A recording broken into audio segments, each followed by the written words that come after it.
rahmetullahi ve berekatuhu.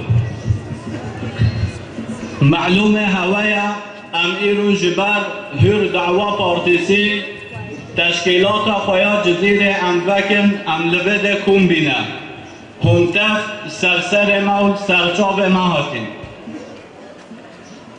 Hamd ve şükür Rabbi Alem Rabbi Jibar Carek Ditire Denge Müslümana Bilind Bibe ve meydana siyaseti de bina ve kuyda pare derikiye kheri jima Müslümana Rabakir.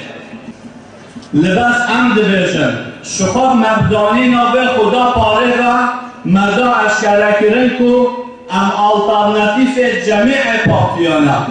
Libas hedef amaya mazın ku em denge bilind bini gutem em alternatif ve sistemu ve zihniyeta faşisttir. Kimliğimizi inkar ettiler, dilimizi inkar ettiler, inancımızı inkar ettiler. Yasakladılar. El-İhbar dersi alanlar o zamanki istiklal mahkemelerinde yargılandı.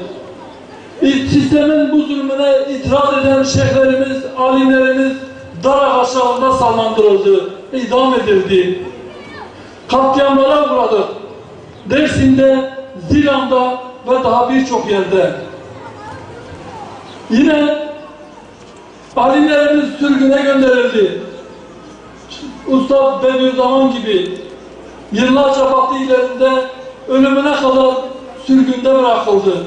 Cenazesinin dahi kendi coğrafyasında, kendi topraklarında olmasına müsaade edilmedi. Kabri açılıp cenazesi kaçırıldı ve bilinmeyen bir yere götürüldü. İşte ki asimilasyon da artık umutlarını kesmişlerdir. İnkar bitti diyebiliriz.